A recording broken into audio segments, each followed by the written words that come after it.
and stay on around for a while. So that could be dangerous to people just tossing them out there, because somebody could automatically just kind of walk by and catch wind of this virus without even knowing that they're catching wind of the virus.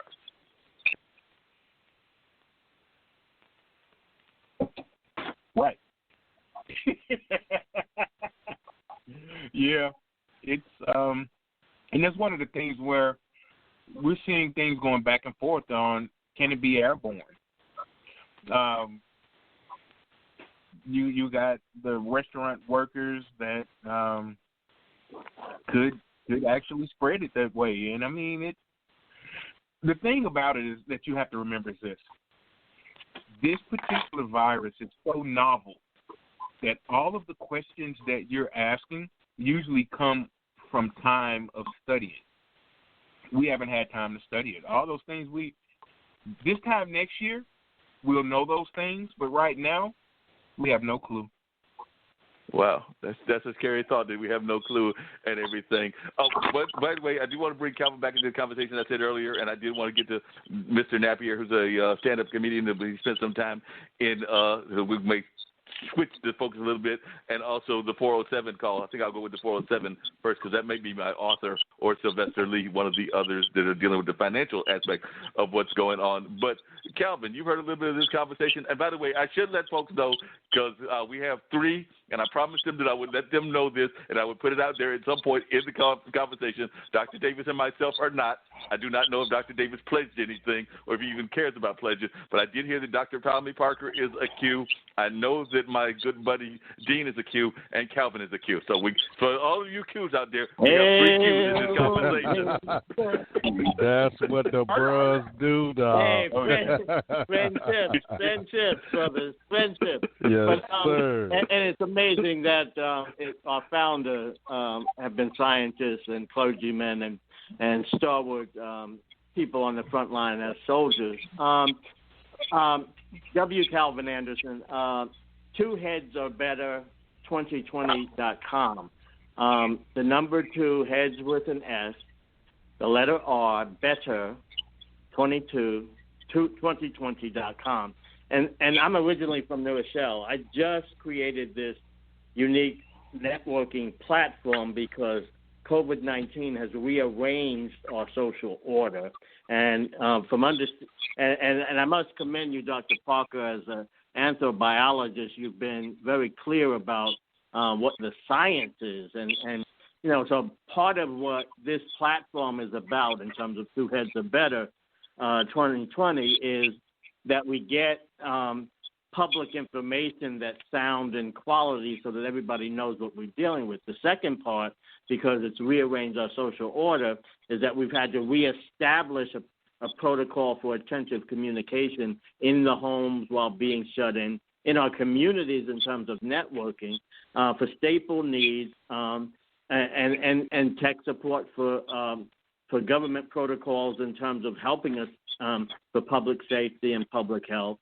To rearrange our educational conditions for our young people, and we need our young people to share in terms of their social media skills, quality information like you, Dr. Parker, have been sharing, today. One of the biggest questions I have is because this pandemic hit us in the middle of flu season and asthma season and the rest of it, and it's almost like a co-occurring disease or attack can you, Dr. Parker, speak about the co-occurring problem of having asthma or flu or allergy right now with this SARS respiratory problem?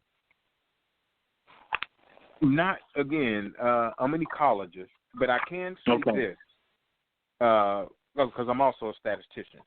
The one thing that is going to happen is that the numbers that we're seeing are going to get fledged out much better because we're going to start trying to figure out, okay, was this flu related or was this COVID? Right now, you always err on the side of caution. It's easier to say now 100,000 people died from it then come back and say, nope, it was only 70,000 versus saying it was 70,000 and come back and say, nope, it was 100,000. So what's going to happen is we're going to get more information as time goes on. And again, the problem is that it's new. It's you have the to problem you said with the novel. That's the novel like aspect. That's what novel means. Yeah, exactly. From the aspect of this virus coming in the way that it did, and here's another problem too in our system. We don't in none of the countries, and this is even all the World Health Organization countries. It's not considered a problem until there's over 100 reported incidences of it, right? Oh, wow. Not a community I did not know that. So think about it. If you have something that is as virulent as this, and you have people with asthma, you have people with heart conditions, you have people with lung conditions, and you remember I talked about the 14-day incubation period? You put that with letting it get into an area and it's not reported, it's not looked at until over 100 incidences of it. It was a perfect storm. From a scientist standpoint, sitting back watching this is like, wow. It's almost like, I think I heard someone say, this comedian on the line. Mm-hmm. You're writing that perfect joke, and you get on stage and you're trying to get a feel for, is it going to make your top five, your hot five, or whatever it's called. So right now, we're sitting back and we're looking at all the models we've made for years, and this is what's going to happen. And you're going to see a lot of people that were really wrong, and we're hoping that we're overshooting. I'm praying that we overshoot, but it's going to be a lot of people, because a lot of people are going to get affected, because a lot of our people, and I'm talking specifically as an African-American man right now, and I'm from a majority black city. I'm from Memphis, Tennessee. We're going to have a lot of people, because when we look at our communities, we know asthma is really big in the African-American community. Mm-hmm. We know high blood pressure is big in the African-American community.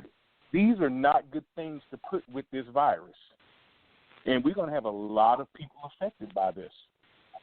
And when you mix that with our people in general in the United States right now don't really want to listen to science. Science has been villainized over the past, I would say, probably decades. You put that with people not believing in the science, they're not believing that this is real. People aren't going to want to quarantine. I was looking at now the mayor in Memphis, Tennessee has to shut off. He's going to start blocking off these roads that go to some of the major parks because he can't keep people out of them. You're going to take that and you're going to see so many people get affected really hard because, again, that time lag in the test and then getting results back, people aren't sitting still, people going around other people with asthma, other people with comorbidities, and they're going to get hit, and it's going to start happening really, really rapidly. But, again, we don't know. And what's the unique thing about this is that while we talk about China, Italy, Spain, and all these other countries and we've been really looking at China and how they move through their curve, right? Well, the one thing that Dr. Fauci said was that, and it made a lot of sense to people. We already knew this, but I think those who are really listening, they really got this, was that each state is going to have their curve because you have different states that are responding in different manners. You have different states that were exposed to the virus at different times. And so, like Washington is probably peaked and they're on their downside now, Washington State, that is. New York, they're still on the uptick in that exponential curve. New York hadn't even peaked yet. That's the scary thing about it. And you're looking at the largest city in the States. So, New York City, rather. not state, but it's going to be, it's, you know, I just don't know. I'm frightened, to be honest with you.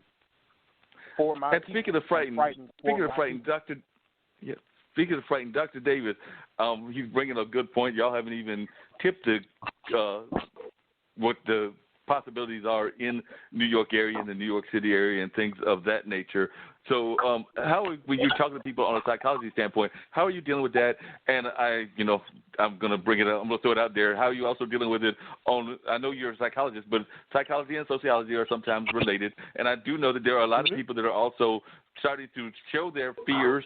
We even saw it from some leadership towards certain people because, as Dr. Parker said, there was definitely some of the proof that elements of the disease came from Asia, and so people are already radically trying to stereotype certain classes of people and certain races of people because that's where the disease came from. And we've seen this happen with other diseases as well. But, I mean, are you seeing an uptick in, like, Asian clients and things of that nature, and how are you dealing with these kind of things? So first of all, I'm not working with clinical populations, even as a therapist. I do work as a coach, but we are seeing incredible amounts of increased racism against Asians in New York City. I'd say that's the second epidemic we're dealing with here, and I would say that based on what I've seen, that it is really hitting epidemic proportions. The Asian community in New York City is getting hit really hard with this, and they're really struggling with it. I think that when people do get scared, often the thing that they do is they want to lash out because they want to assign cause, they want to assign blame, and then they think that if they can assign cause or blame and then put that cause in a corner, and for lack of a better term, punish the cause, then maybe that's going to make them safe. And obviously that doesn't actually do anything at all, and it's making it worse. People are afraid, and this is something that I see all the time, that when you see somebody who looks like they may be from another country or, isn't necessarily the stereotypical white American that people are used to, that people will assume they come from another country. I can't tell you how many times I wear a yarmulke. I'm an Orthodox Jew. I can't tell you how many times people have talked to me about Israel and come up to me and speak Hebrew. And I really want to let you guys know I was born in New Jersey, and that's where I grew up too. I've lived in Boston. I've lived in Los Angeles, but I'm not from Israel. I'm not an Israeli citizen, and it's amazing how many people seem to jump to the conclusion that I am. Got no idea. Like, it doesn't make sense, and yet, this is something that we see a lot, and we want to keep this foreign element away, and that's something, and that's however we define foreign. And if we define foreign by skin color or by socioeconomic status or in any number of other ways, whatever's the they, however we define a we and a they, and we draw that boundary, we, they, however we set up the they, we're going to prioritize the we over the they. And if we think that there's a they that brought in something negative, we're just going to say, well, that they is outside of us, they're less important, and we want to preserve the we, and so they get out of here. And sometimes people actually do that aggressively, and that's really inappropriate. And it's problematic, and so for the people that are on the wrong end of that, and I say wrong end because it's the wrong thing to be doing to these folks, when they're on the wrong end of it, in many cases, one of the things we have to do is just actually let them express their anger towards it, and to let them know, like, yeah, it's okay to be angry, you should be angry, and yeah, what they're doing is wrong, and that, like, what's happening to the Asian community, I've heard about it all over America, but I see the news more in New York City. That, let's at least stand up and say, yeah, that's wrong. And what's happening to the Asian community is wrong. It's unjustified. It's based on ignorance. The thing is, that still hurts, and it still hurts for them. And so a lot of what we can do is at least just open our arms, at least, 6 feet away perhaps, and maybe virtually, but we can open our arms, and we can listen, and we can at least offer an ear, let them complain, let them vent about it, let them talk about the experiences they've had, and we can validate those experiences and say, yeah, that is horrific, that is wrong, that should not have happened to you, and you've done absolutely nothing to make that happen, and and to condemn those that have done such things. And I'll be honest, that's inadequate. And that's right. but that's what we can do, and that at least mitigates what's going on.